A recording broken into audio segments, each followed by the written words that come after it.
100 سال کے گناہ معاف اور 100 سال کی عبادت کے برابر ثواب۔ نماز فجر کے بعد جو بھی یہ تسبیح پڑھے گا، بسم اللہ الرحمن الرحیم۔ السلام علیکم محترم ناظرین، نماز فجر کے بعد جو 100 بار یہ تسبیح پڑھے گا اس کے 100 سال کے گناہ معاف ہوں گے اور 100 سال کی عبادت کا ثواب ملے گا انشاءاللہ۔ حضرت نواس بن سمعان رضی اللہ تعالی عنہ سے روایت ہے کہ میں نے رسول اللہ صلی اللہ علیہ وسلم سے سوال کیا کہ نیکی اور گناہ کیا ہے، تو آپ صلی اللہ علیہ وسلم نے فرمایا، نیکی اچھے اخلاق کا نام ہے اور گناہ وہ ہے جو تیرے دل میں کھٹکے اور تم اس بات کو برا سمجھو کہ لوگ اس پر مطلع ہوں۔ صحیح مسلم۔ اس حدیث میں رسول اللہ صلی اللہ علیہ وسلم سے 2 سوال کیے گئے، ایک نیکی کے بارے میں اور دوسرا گناہ کے بارے میں۔ اسلامی تعلیمات میں نیکی اور گناہ کے لیے بنیادی اصول یہ ہے کہ جو عمل اللہ تعالیٰ اور رسول اللہ صلی اللہ علیہ وسلم کے احکامات کے مطابق ہو وہ نیکی ہے، اگر اس کے خلاف ہو تو وہ گناہ ہے۔ حتیٰ کہ عبادت جو کہ سراسر نیکی ہیں، اگر وہ اللہ تعالیٰ کے احکام کے خلاف کی جائے تو بجائے نیکی کے گناہ کا سبب بن جاتا ہے۔ مثلا نماز پڑھنا بہت بڑی عبادت ہے، لیکن سورج کے طلوع ہوتے وقت، غروب ہوتے وقت نماز پڑھنا مکروہ ہے۔ اگر کوئی شخص ان مکروہ اوقات میں نماز پڑھے تو وہ گناہ کا سبب بن جائے گا۔ اسی طرح روزہ رکھنا عظیم عبادت ہے، لیکن عید کے دن چونکہ روزہ رکھنا ممنوع ہے، اس لیے اگر عید کے دن روزہ رکھا تو یہ گناہ کا سبب ہوگا۔ اس سے معلوم ہوا کہ نیکی اصل میں اطاعت الہی کا نام ہے۔ اللہ رب العزت نے اسلام کے ذریعے ہمیں اچھے اخلاق کی تعلیم دی۔ حسن خلق یعنی لوگوں سے اچھا برتاؤ کرنا بہت بڑی نیکی ہے۔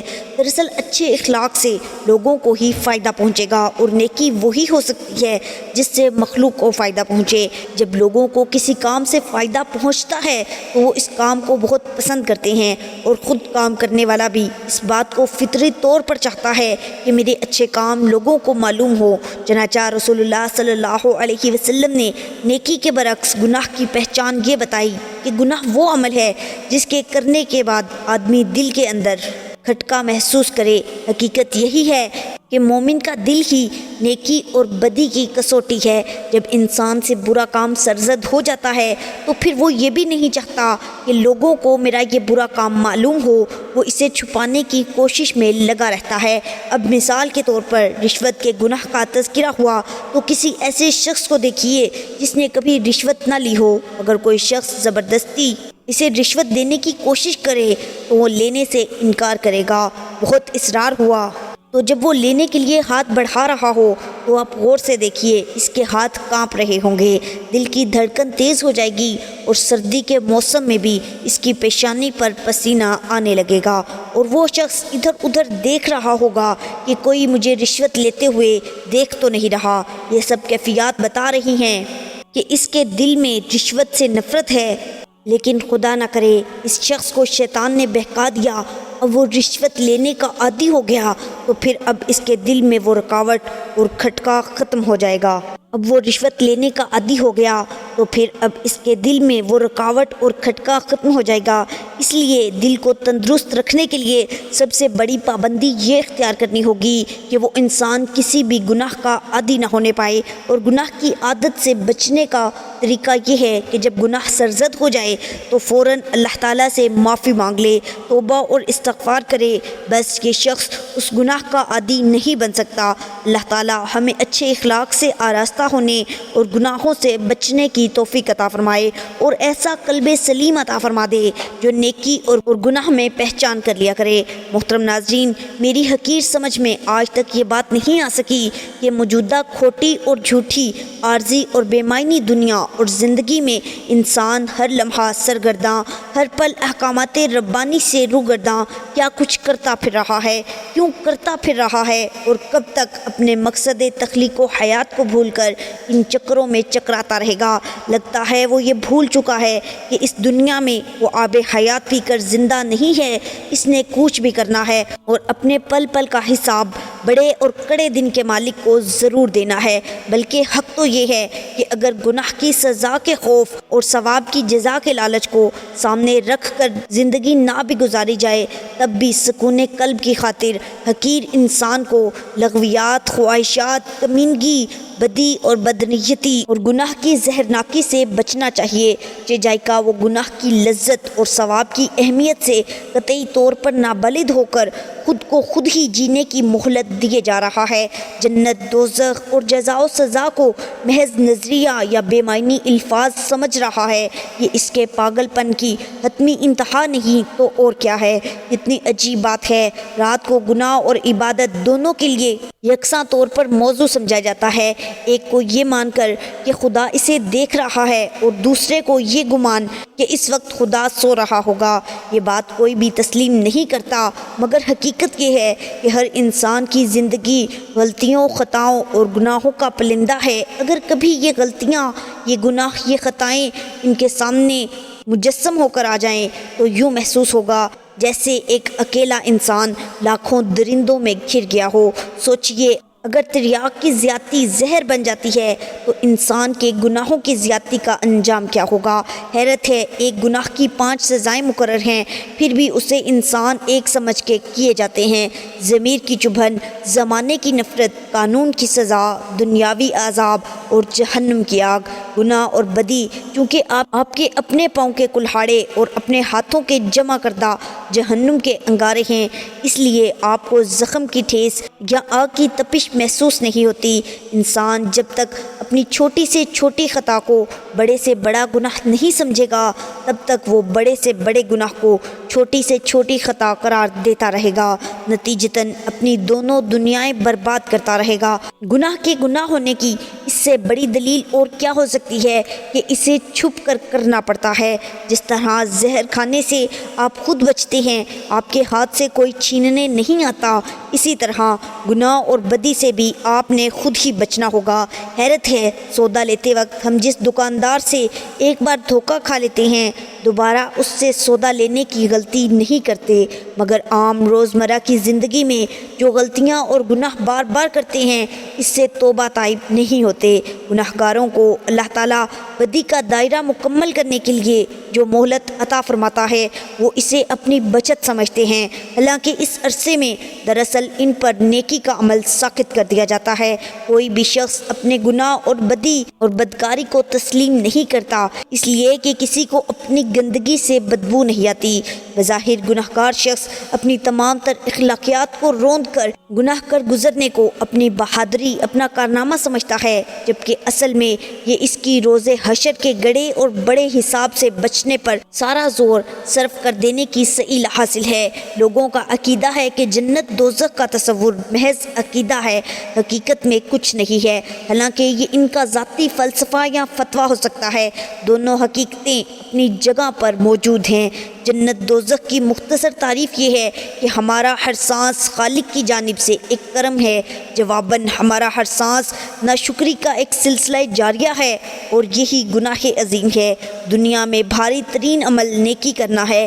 جو اس راہ پر آ گیا، اسے آخرت میں دوزخ کا کیا خوف۔ ذیل کے الفاظ میں بظاہر بہت معمولی فرق ہے، لیکن ان کے ترجمے کا آپس میں عدل بدل جانا چند لمحوں میں جنت اور دوزخ کا فرق پیدا کر دیتا ہے۔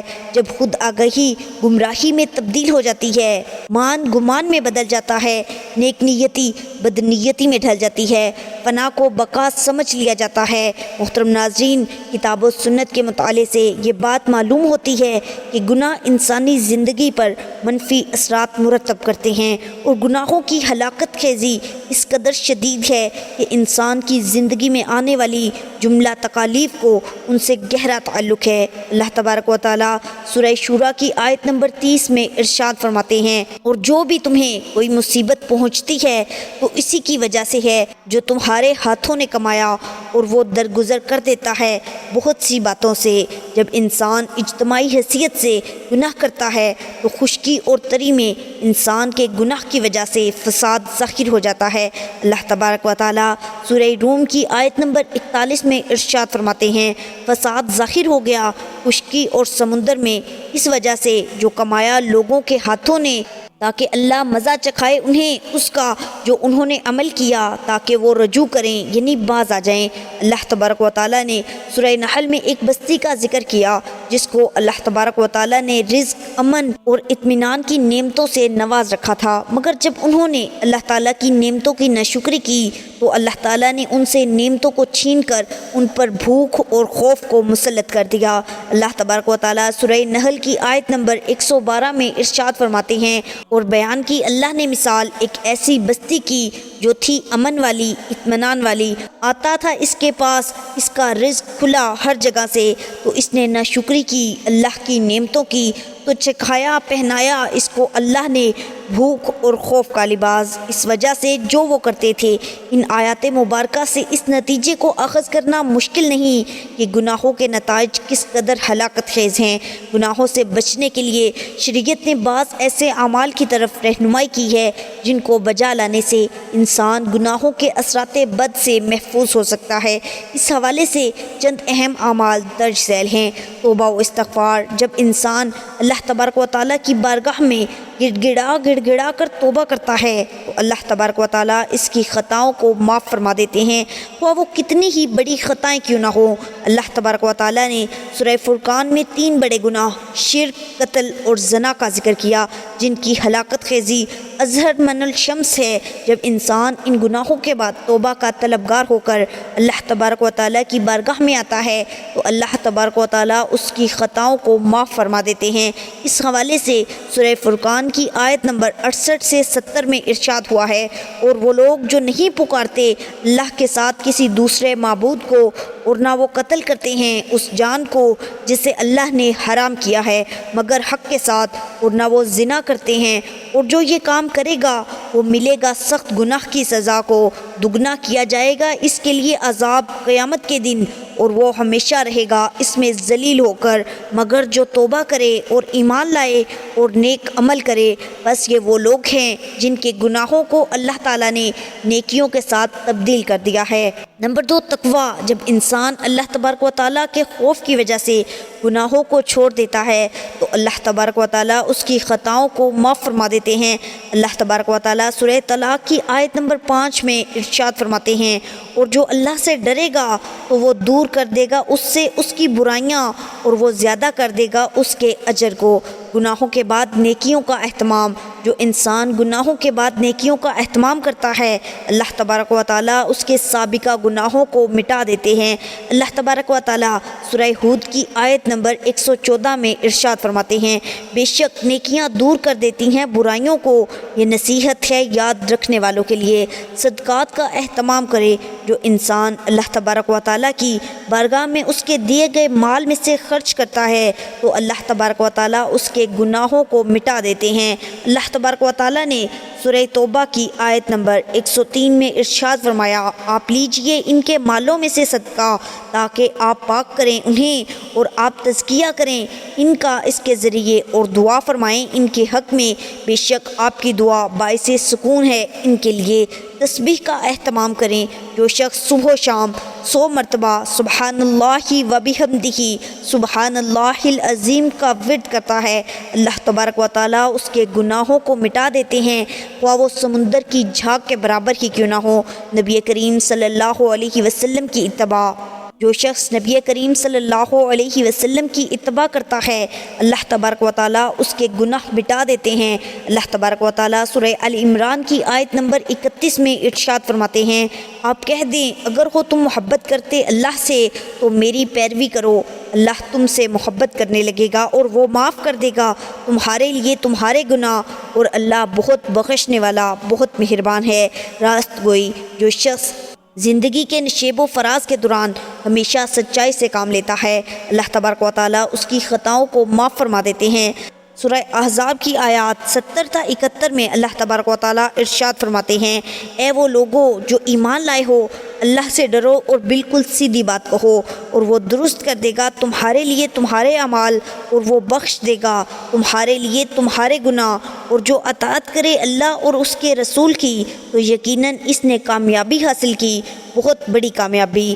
حج اور عمرے کا اہتمام۔ جو انسان اللہ تبارک و تعالیٰ کی رضا کے لیے حج کرتا ہے، اللہ تبارک و تعالیٰ اس کی خطاؤں کو معاف فرما دیتے ہیں اور اس کو اس طرح کا کر دیتے ہیں جیسے وہ آج ہی اپنی ماں کے بطن سے پیدا ہوا ہے۔ اس زمن میں ایک حدیث درج ذیل ہے، سنن نسائی اور ابن ماجہ میں سیدنا عمر بن خطاب رضی اللہ تعالیٰ عنہ سے روایت ہے کہ نبی کریم صلی اللہ علیہ وسلم نے فرمایا، یکے بعد دیگرے حج اور عمرہ ادا کرتے رہو، کیونکہ ان دونوں کو پے در پہ ادا کرنے سے فکر و فاقہ اور گناہ یوں ختم ہو جاتے ہیں جیسے بھٹی میل کچیل کو ختم کر دیتی ہے۔ قرآن مجید پر مستحکم ایمان۔ جو شخص قرآن مجید پر مستحکم ایمان رکھتا ہے تو اللہ تبارک و تعالیٰ اس کی خطاؤں کو معاف فرما دیتے ہیں۔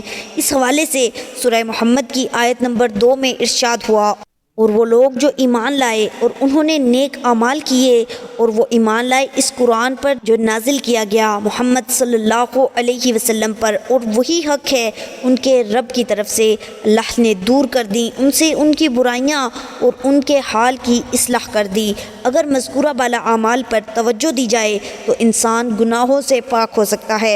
اللہ تبارک و تعالیٰ ہم سب کو گناہوں سے پاک زندگی گزارنے کی توفیق عطا فرمائے، آمین۔ محترم ناظرین، جو شخص نماز فجر کے بعد 100 مرتبہ یہ تسبیح پڑھے گا اس کے 100 سال کے گناہ معاف ہو جائیں گے۔ 200 مرتبہ پڑھے گا تو 200 سال کے گناہ معاف ہوں گے۔ یہ تسبیح پڑھ کر آپ اللہ تعالیٰ سے جو بھی مانگیں گے اللہ تعالیٰ وہ آپ کو ضرور عطا کرے گا۔ محترم ناظرین، آج کا وظیفہ اللہ تعالیٰ کے نام کا اور قرآن مجید کی ایک چھوٹی سی سورت کا ہے۔ آپ نے اللہ تعالیٰ کا مبارک نام یا رحیم یا کریم 101 مرتبہ پڑھنا ہے، یعنی کہ آپ نے ایک تسبیح مکمل پڑھنی ہے۔ اس کے بعد آپ نے سورۃ الکوثر 7 مرتبہ پڑھنی ہے۔ بسم اللہ الرحمن الرحیم، انا اعطیناک الکوثر فصلی لربک وانحر ان شانئک هو الابتر۔ سورہ کوثر پڑھنے کے بعد ایک تسبیح اس درود کی پڑھنی ہے، اللہم صلی علی محمد النبی الامی وعلی آلہ وسلم۔ یہ درود پاک پڑھنا ہے۔ جب یہ سارا عمل مکمل ہو جائے تو آپ نے اللہ تعالیٰ سے اپنے گناہوں کی بخشش کی دعا مانگنی ہے۔ انشاءاللہ اس عمل کی بدولت سے آپ کے 100 سال کے گناہ ہوں گے تو وہ بھی معاف ہو جائیں گے اور 100 سال کی عبادت کا ثواب مل جائے گا۔ دعا ایک عظیم الشان عبادت ہے جس کی عظمت و فضیلت پر بکثرت آیات کریمہ اور احادیث طیبہ وارد ہیں۔ دعا کی عظمت میں ایک حکمت یہ ہے کہ دعا اللہ تعالیٰ سے ہماری محبت کے اظہار، اس کی شان الوہیت کے حضور ہماری ابدیت کی علامت، اس کے علم و قدرت و عطا پر ہمارے توکل و اعتماد کا مظہر اور اس کی ذات پاک پر ہمارے ایمان کا اقرار و ثبوت ہے۔ ہمارا عقیدہ ہے کہ اللہ تعالیٰ ہمارا خالق، ہمارا مالک اور ہمارا رازق ہے۔ وہ رب العالمین ہے، ارحم الراحمین ہے، احکم الحاکمین ہے اور مالک الملک ہے۔ تمام عزتیں، عظمتیں، قدرتیں، خزانے اور ملکیتیں اور بادشاہتیں اسی کے پاس ہیں۔ سب کا داتا اور داتاؤں کا داتا وہی ہے۔ ساری مخلوق اسی کی بارگاہ کی محتاج اور اسی کے دربار میں سوالی ہے، جبکہ وہ عظمتوں والا خدا بے نیاز، غنی، بے پرواہ اور تمام حاجتوں سے پاک ہے۔ وہ جواد و کریم ہے، بخششیں فرماتا ہے اور جود و کرم کے دریا بہاتا ہے۔ ایک ایک فرد مخلوق کو اربوں خزانے عطا کر دے تب بھی اس کے خزانوں میں سوئی کے نوک کے برابر بھی کمی نہ ہوگی، اور کسی کو کچھ عطا نہ کرے تو کوئی اس سے چھین نہیں سکتا، اور کسی کو دینا چاہیے تو کوئی اسے روک نہیں سکتا، اور وہ کسی سے روک لے تو اسے کوئی دے نہیں سکتا۔ جب ہم اللہ تعالیٰ سے دعا مانگتے ہیں تو اللہ تعالیٰ کے بارے میں ہمارا عقیدہ و ایمان ہمارے دل و دماغ میں شعوری یا لاشعوری طور پر موجود ہوتا ہے، جو الفاظ و کیفیات کی صورت میں دعا کے سانچے میں ڈھل جاتا ہے۔ اس حکمت کو سامنے رکھ کر غور کر لیں کہ جب دعا اس قدر عظیم عقیدے کا اظہار ہے تو کیوں نہ اعلیٰ درجے کی عبادت بلکہ عبادات کا مغز قرار پائے۔ اللہ تعالیٰ کے نزدیک کوئی چیز دعا سے بزرگ و برتر نہیں۔ دعا مصیبت و بلا کو اترنے نہیں دیتی۔ دعا مسلمانوں کا ہتھیار، دین کا ستون اور اسمان و زمین کا نور ہے۔ دعا کرنے سے گناہ معاف ہوتے ہیں۔ دعا عبادت کا مغز ہے۔ اللہ تعالیٰ دعا کرنے والے کے ساتھ ہوتا ہے۔ جو بلا اتر چکی اور جو نہیں اتری، دعا ان سے نفع دیتی ہے۔ دعا رحمت کی چابی ہے۔ دعا قضا کو ٹال دیتی ہے۔ دعا بلا کو ٹال دیتی ہے۔ جسے دعا کرنے کی توفیق دی گئی اس کے لیے رحمت کے دروازے کھول دیے گئے۔ مفسرین نے دعا قبول ہونے کی چند شرائط و آداب ذکر فرمائے ہیں۔ ان کا خلاصہ یہ ہے کہ دعا مانگنے میں اخلاص ہو۔ دعا مانگتے وقت دل دعا کے علاوہ کسی اور چیز کی طرف مشغول نہ ہو۔ ناجائز و گناہ کی دعا نہ مانگی جائے۔ دعا مانگنے والا اللہ تعالیٰ کی رحمت پر یقین رکھتا ہو۔ اگر دعا کی قبولیت ظاہر نہ ہو تو وہ شکایت نہ کرے کہ میں نے دعا مانگی لیکن قبول نہ ہوئی۔ جب ان شرطوں کو پورا کرتے ہوئے دعا کی جاتی ہے تو وہ دعا قبول ہوتی ہے۔ لیکن یہ ذہن میں رکھیں کہ قبولیت دعا کا اصل معنی ہے کہ بندے کی پکار پر اللہ تعالیٰ کا اسے لبیک عبدی فرمانا۔ یہ ضروری نہیں کہ جو مانگا وہ مل جائے، بلکہ مانگنے پر کچھ ملنے کا ظہور دوسری صورتوں میں بھی ہو سکتا ہے۔ مثلا اس دعا کے مطابق گناہ معاف کر دیے جائیں، یا آخرت میں اس کے لیے ثواب ذخیرہ کر دیا جائے، یا اصل مانگی ہوئی شے کی جگہ اس سے بہتر چیز عطا کر دی جائے، یا اس دعا میں مانگی ہوئی چیز کی بندے کی زیادہ ضرورت کے وقت تک مؤخر کر دی جائے۔ دعا مانگ کر نتیجہ اللہ تعالیٰ کے ذمہ کرم پر چھوڑ دینا چاہیے کہ وہ رحمان و رحیم خدا ہمارے ساتھ وہی معاملہ فرمائے جو ہمارے حق میں بہتر ہے۔ میری اللہ تعالیٰ سے دعا ہے کہ اللہ تعالیٰ تمام مسلمانوں کی پریشانیاں دور کرے، رزق کی فراوانی عطا کرے، تنگ دستی کو ختم کرے۔ یا اللہ قرض داروں کو قرض سے نجات عطا کر، بے گھروں کو گھر عطا کر، بے روزگاروں کو روزگار عطا کر، بے اولادوں کو نیک اور صالحہ اولاد عطا کر۔ یا اللہ پاک ہمارے صغیرہ و کبیرہ، ظاہر و پوشیدہ گناہ معاف فرما، ہمیں 5 وقت کا نمازی بنا، ماں باپ کا فرما بردار بنا اور دین اسلام کے احکامات پر عمل کرنے کی توفیق عطا فرما۔ اللہ تعالیٰ میرا سنانا اور آپ کا سننا اپنی بارگاہ میں قبول و منظور فرمائے۔ آمین ثم آمین۔